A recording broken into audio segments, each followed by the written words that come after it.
오늘 말씀의 주제는 폭풍 속에 함께 하신 주님입니다. 폭풍 속에 함께 하신 주님.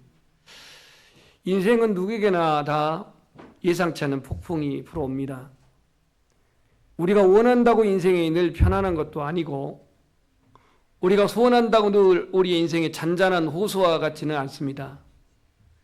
우리는 언제라도 누구라도 이 14절에 나와 있는 유라굴로 같은 광풍을 맞기도 합니다. 어떤 가정에는 가정 안에 이 유라굴로 강풍이 불어온 집이 있고 어떤 교회는 교회 안에 견뎌내기 힘든 유라굴로 광풍이 불어오기도 하고 또 우리나라 대한민국 같은 이 사회적인 지금 현상에도 이 유라굴로 강풍 같은 광풍이 지금 몰아쳐서 나라가 참 어려운 가운데 있습니다. 폭풍은 사회적인 위치나 그가 소유한 재물이나 그가 뛰어난 학식을 소유했다 할지라도 그것과 무관하게 폭풍은 우리에게 다가옵니다. 그러나 이 폭풍이 부는 시간이 하나님이 역사하시고 하나님이 일하시고 하나님이 찾아오시는 특별한 시간이기도 합니다. 바울이 지금 이 로마로 지금 제수의 몸으로 호송되는 내용이 27장과 28장에 기록되어 있는데 오늘 이 바울의 추적을 한번 가보겠습니다. 여러분이 보시는데 오른쪽 사진이 이스라엘입니다. 그 이스라엘 중에 지중해 어두운 부분이 지중해인데 이 지중해에 두 개의 항구가 있습니다. 하나는 욥바라고 하는 항구고 하나는 가이사라라고 하는 항구입니다. 가이사라라고 하는 항구가 빨간 점으로 찍혀져 있는 곳인데 여기는 로마가 이스라엘 정복하면서 자기들이 인위적으로 만든 군사 도시입니다. 한마디로 하면 해군 기지예요. 저게 이제 이 가이사라입니다. 가이사라. 그 밑에 이제 요나가 배 타고 이 다시스로 도망갔던 바로 그 욥바가 바로 그 밑에가 하얀 그림 있는데 욥바입니다. 그러면 저 옆에 있는 두 그림은 현재 지금 이 빌립보의 그림을 옮겨놨는데요. 저게 지금 로마가 당시 2000년 전에 만들어놨던 그러한 그 도시, 성읍을 현재 유적지가 보존되고 있습니다. 그러니까 저 가이사랴에서 로마로 가는 배니까 저기서 배가 출발해가지고 이제 이동을 합니다. 시돈이라고 하는 곳에서 배가 한번 답니다. 이게 이제 27장 1절부터 보면 나옵니다.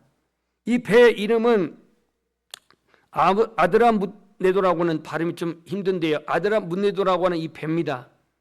그 배의 제수들, 저 배의 호송 책임자는 백부장 율리오라는 사람인데 저기서 배를 타고 이제 로마로 가는 과정 속에서 저기 왼쪽 지중해라고 하는 빨간 동그라미 있는데 저기가 바로 그 유명한 그레데입니다. 그레데.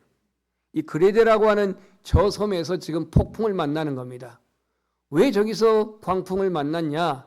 저 그레데는요 높은 산맥이 있는데 이 산맥에서 이른바 이 난기류가 충돌이 돼가지고 산맥 사이에 일어나가지고 그들이 바다로 불어올 때에 바다에 풍랑이 일어나다고 합니다. 여러분들이 저기 배에 있는 저 배가 2000년 전에 배 크기인지는 난 모르겠지만 하여튼 이해 두께에서 배를 하나 올려놨는데요. 그 배를 타고 지금 로마로 가는 겁니다. 이 배가 지금 저 그레데라고 하는 그곳에서 지금 문제가 발생되는데 밑에 있는 사진은 현재 그래도 항구의 모습을 옮겨놨습니다. 이것만 보면 이제 설교가 안 되니까 이제 보십시오. 오늘 본문의 구절이 어떻게 나와 있냐면 여러 날이 걸려 금식하는 절기가 이미 지났으므로 항해하기가 위태로운지라 그랬습니다. 도대체 금식하는 절기가 언제인데 이게 항해하는 날과 위험한 관계가 되는가? 유대의 금식은요 7월 10일입니다. 유대 절기로. 여러분 유대 절기의 7월 11일이 무슨 날인지 아시죠? 속죄일이라고 들어보셨나요? 대속죄일. 대속죄일 날 금식을 하는 게 유대인의 풍습이에요. 그러면 유대력으로 7월 10일이 대속죄일일 때 이걸 우리 태양력으로 하게 되면 9월에서 10월입니다. 유대인들은 대속제일이 되면 누구나 금식을 하는 때예요. 이때에 이제 바람이 이렇게 불어오는 그런 시기였나 봅니다. 점점점 겨울로 다가는 그런 시간이었던 것 같아요. 자, 오늘 바울은 자신이 지금 276명의 사람들과 함께 이 아드라 문네도라고 하는 배에 승선해 가지고 지금 로마로 갑니다. 로마로 가는 과정 속에서 지금 오늘 본문 8절 말씀 보시면 간신히 그 연안을 지나 미항이라는 곳에 이르러 나세아시에서 가깝더라 그랬습니다. 미항이라고 한 곳, 이곳에 지금 배가 멈췄는데 여기서 겨울나기를 하고 항해하자는 게 바울의 주장이었습니다. 그런데 오늘 선장과 선주는 이 미항이라고 하는 곳은 너무나도 항구가 좁고 겨울을 지내기가 불편하니까 넉넉한, 풍족한, 편안한, 또 안전한 페닉스로 가자라고 주장을 한 겁니다. 그게 12절에 나와 있어요. 그 항구가, 미항이라는 항구가 겨울 지내기에 불편함으로 거기서 떠나 아무쪼록 페닉스에 가서 겨울을 지내자. 바울은 미항에서 지내자. 선장과 선주는 항해해가지고 저 페닉스 가서 지내자. 누구의 말이 지금 채택된 거예요? 선장과 선주의 말이 채택이 된 겁니다. 그러니까 이 배를 총괄적으로 지금 여기 276명을 로마로 이 호송 책임자인 백부장은 선장과 선주의 말을 바울의 말보다 더 들었더라 이렇게 말하고 있습니다. 자, 오늘 폭풍승에 함께 하신 주님이라 그랬는데 결국은 이 바울의 권면을 받아들이지 않고 백부장은 선장과 선주의 말을 더 신뢰가지고 항해했던 것이 결국 유라굴로 광풍을 만나게 된 원인입니다. 자, 우리가 여기서 함께 생각해야 할 것, 때를 분별하는 지혜. 여러분, 때를 분별하는 지혜가 있기를 소망합니다. 그러니까 우리는 지금의 이 때를 잘 알아야 됩니다. 이 시기와 때를 알아야 돼요. 나라가 혼란한 이 때를 알아야 됩니다. 또 국가적으로 어려운 이 어려움이 왜 오는지 그 이유를 알아야 합니다. 그래서 오늘 예수님께서는 무화과 나무가 잎사귀가 연하여지면 여름이 가까운 줄 안다라고 마태복음 24장 32절에 말했던 것처럼 때를 알고 때를 분별하는 성도가 지혜로운 성도입니다. 때를 알지 못할 때 어리석고 후회로운 사람이 될 수밖에 없습니다. 그러니까 지금 여기는 배가 지금 항해할 때가 아닙니다.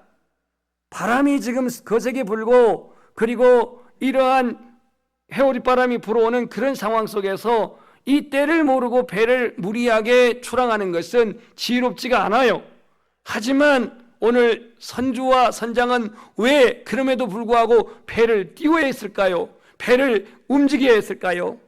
물론 베닉스라고나 항구가 더 안전하고 더 이렇게 발달되어 있고 그리고 그 항구가 더 쾌적한 환경이기 때문에 거기 가서 지내고자 하는 목적이 있어서 배를 띄웠겠지만 오늘 여기서 우리는 하나님의 말씀을 전하고 하나님의 뜻을 전하는 사도 바울의 말과 인간의 경험과 인간의 지식과 인간의 철학과 인간의 노하우와 인간의 축적된 이 모든 지식을 동원했던 선장과 선주의 말, 여러분 어느 것이 더 신뢰성이 있습니까? 하나님의 말씀입니까? 사람의 경험입니까? 대답은 그렇게 해. 대답은 그렇게 하는데 여러분 생각해 보십시오. 집이 지금 여기가 15평이 있어요. 저기는 이제 30평이 있어요. 누가 이 15평에서 지내려고 하겠습니까? 무리 내서라도 돈 벌어가지고 나 좀 편한 데 가자 이렇게 생각을 하죠, 대부분.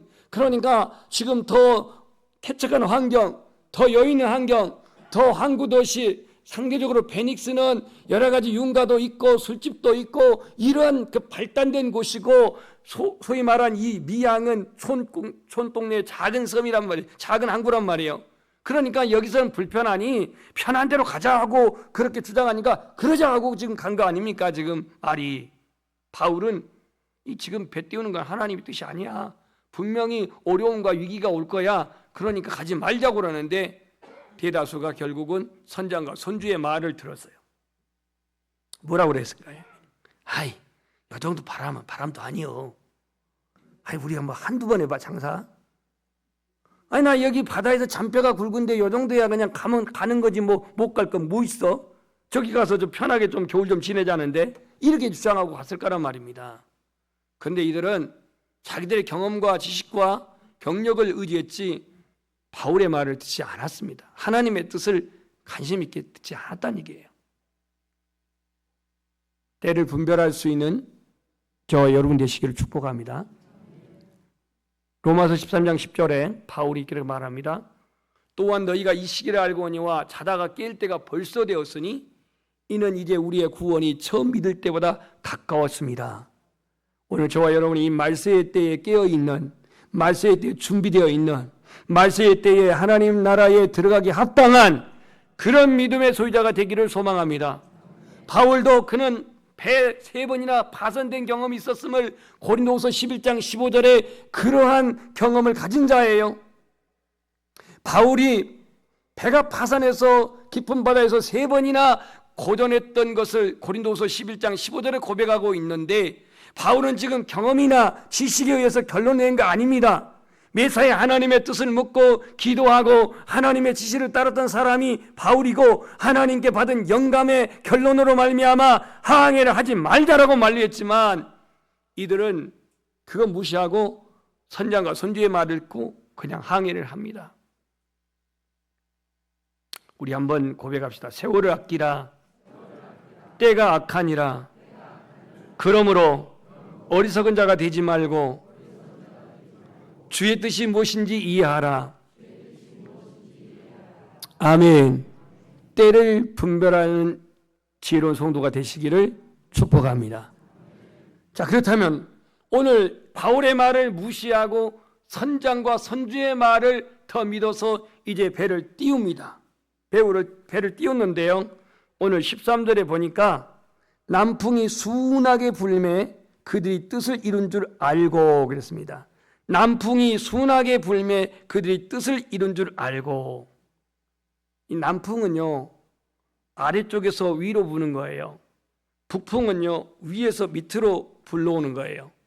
이 떠날 때는 남풍이 불었는데요 유라굴로 광풍은요 북풍입니다. 거꾸로예요. 그러면 여러분 구조를 한번 봐보십시오. 이스라엘에서 로마로 가게 되면 이스라엘은 낮고 로마가 위에 있습니다.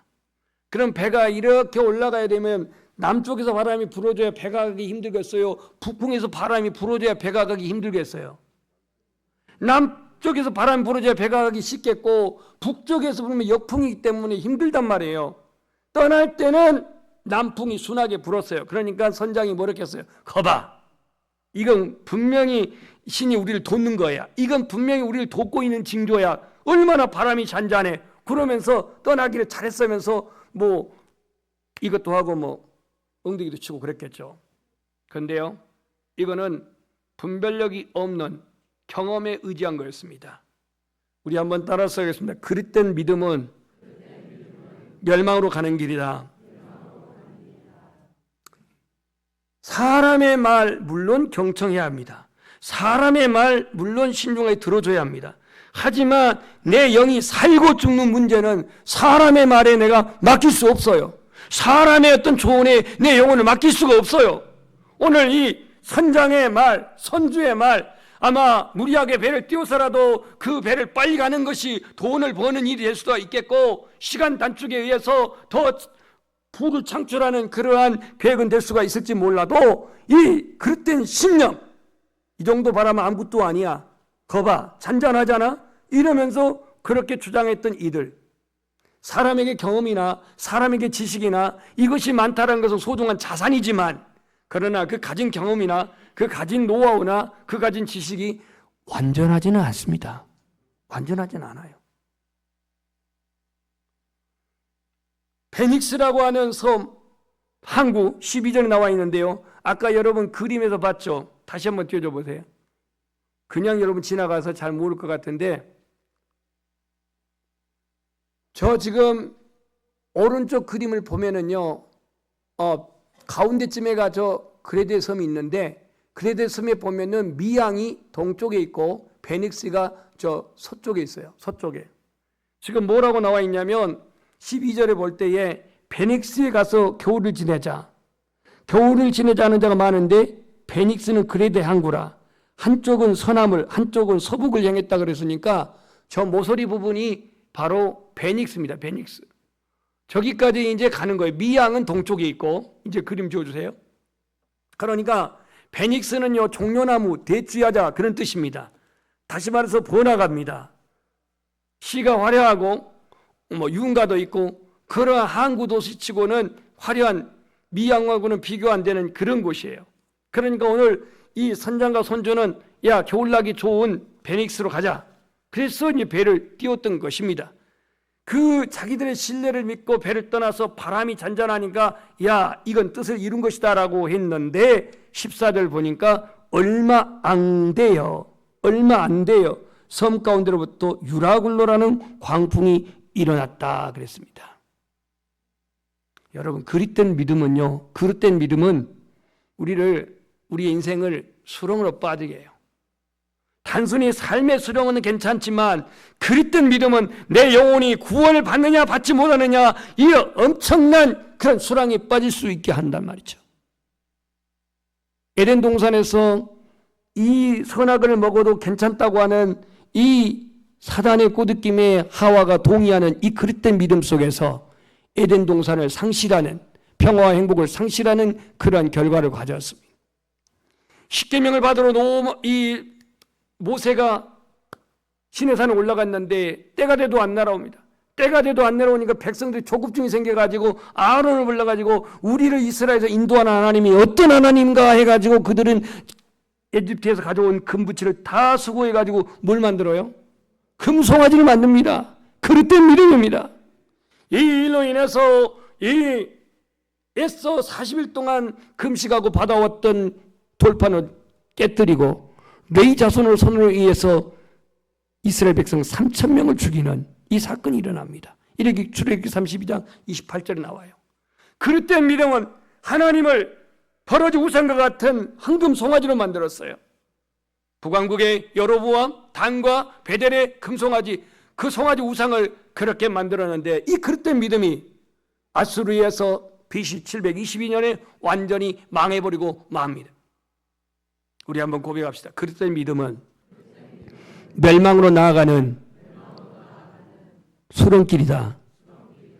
요즘 21세기인데요.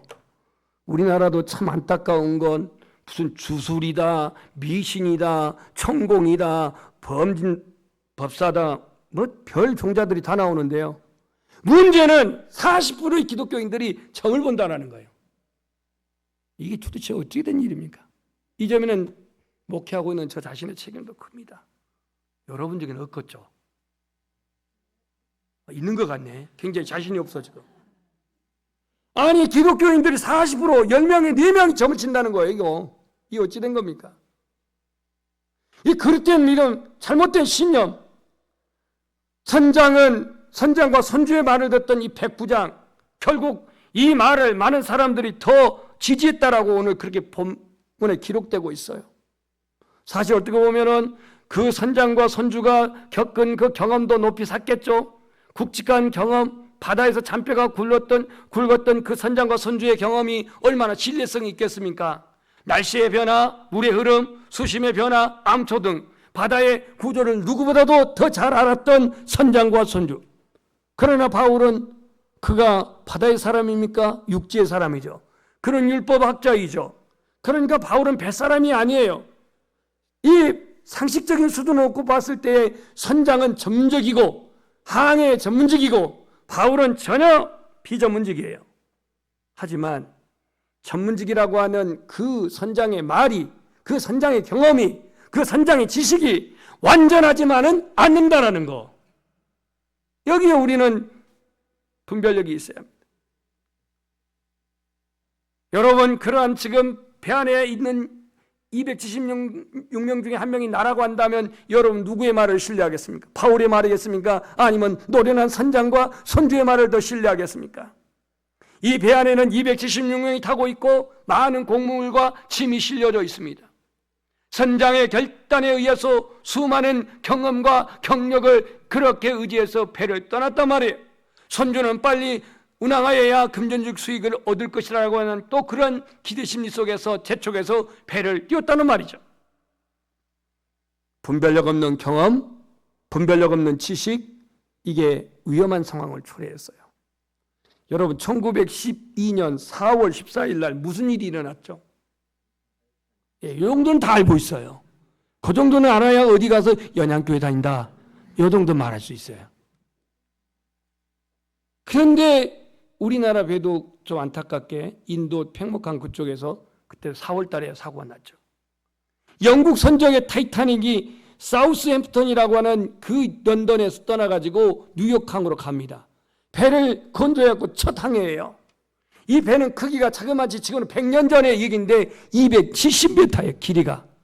그리고 배가 어느 정도 그 자초될지라도 안가란지게 배다가 격벽을 14개로 만들어가지고 물이 다 들어오지 못하도록 그렇게 설계되어 있습니다. 그래서 이 배는 침몰하지 않는 배, 가장 안전한 배, 그도 그것이 배 설계자가 그 배 안에 있습니다. 그리고 세계 최고의 경력을 자랑하는 노련한 선장이 그 배를 지금 항해하고 있습니다. 대서양에 빙산이 온다라고는 경고에도 거침없이 달리다가 얼마 안 가서 이 타이타닉은 빙산에 충돌해서 2시간 반 만에 완전히 3,800m 대서양 바다로 침몰합니다. 2,200명의 승객 중 1,513명이 희생당하는 세계 최고의 세상 사고가 일어난 거예요.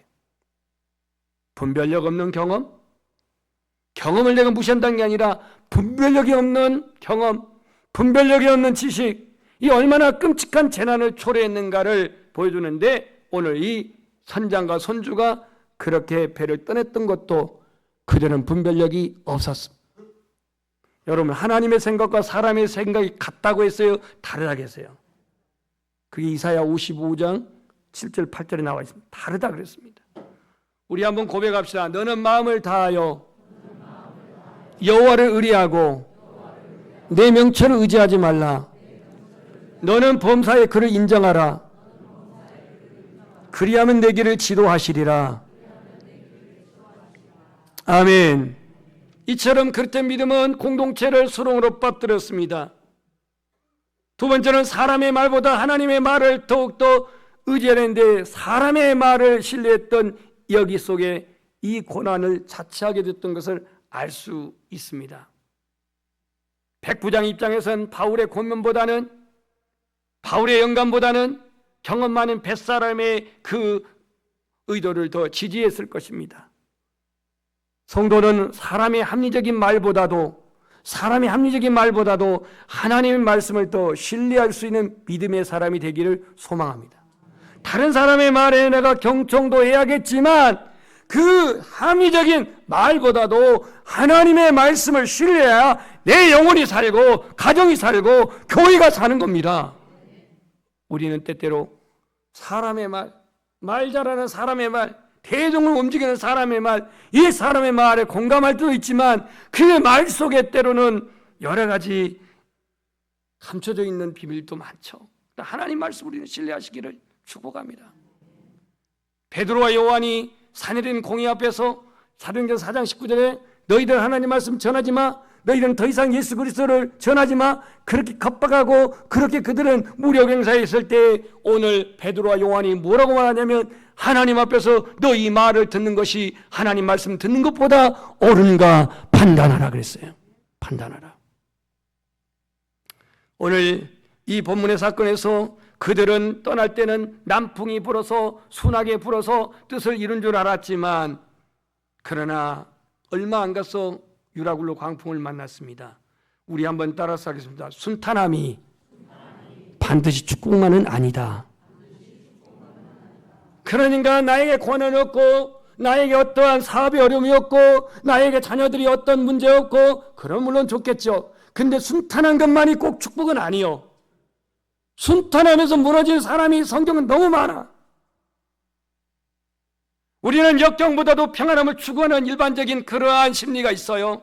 순탄한 항해가 결국 파산과 죽음의 위기로 빠뜨렸다는 사실을 여기서 보면서 보게 되는데, 초반에는 순탄했지만, 순탄한 백길이었지만 그 축복의 길이 되지 못했다는 거예요. 요나 볼까요? 요나가 북선지자입니다. 북이스라엘 선지자이고 그는 니느웨에 가서 복음을 전하라고 하는데 이 민족주의적인 의식이 강한 요나는 원수 국가는 이 아수르에 갈 수가 없어서 아까 그 가이사랴 밑에 있는 요빠 항구에서 배를 타고 어디로 가요? 다시스로 갑니다. 근데 요나 1장에 보면은요, 그가 도망을 가는데 어쩌면 그렇게 타이밍도 좋게 가니까 배가 딱 기다리고 있어. 야, 이건 주의 뜻이야. 그래가지고 그냥 어렵지 않게 배를 탔어요. 배를 타가지고 누가 볼까 봐서 배 밑창에 들어가지고 혼자 이 잠을 자고 있어요. 근데 얼마 안 가서 하나님이 이놈하고 이제 광풍을 칩니다. 광풍을 치니까 요나 뭐 어떻게 살아날 길이 없잖아요. 옆바로 내려가는 요나, 다시스로 가는 배가 정박되어 있어서 순탄하여서 자기의 뜻을 이룰 줄 알았지만 결코 그렇지가 않았습니다.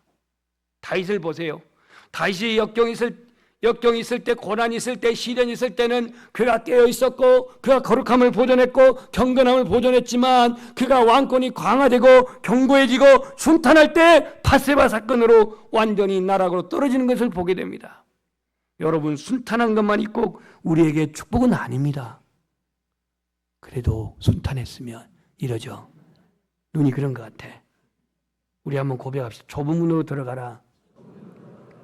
누가 좁은 문으로 들어가기를 원하겠습니까? 평탄하고 넓고 부딪히지 않고 이런 데를 선호하지. 근데 예수님은 좁은 문으로 들어가라. 생명으로 인도하는 문은 좁고 길이 협착하여 찾는 이가 적음이라 그랬습니다. 오늘 그렇게 선장의 말을 듣고 배를 항해서 이 광풍을 만났는데, 참고적으로 유라굴로라고 하는 유라는 무슨 뜻이냐면, 유라는 바로 다른 뜻이 아니라 동풍이라는 뜻입니다. 그 다음에 굴로는 아킬로에서 나온 북풍이에요. 그러니까 이 동풍과 북풍에 이게 혼합된 거니까 바람이 어떻게 되겠어요?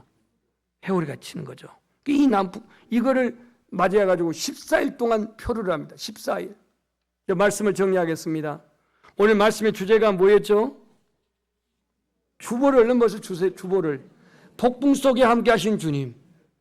비록 우리는 우리 자신이 실수해서도, 우리 자신이 선택을 잘못했을지라도 하나님은 그 폭풍 가운데 함께 하십니다. 이렇게 우리는 봐야 돼. 이렇게 우리는 믿어야 돼요. 욥의 시련을 보세요. 욥이 시련당한 그 시련 자체가 폭풍이었습니다.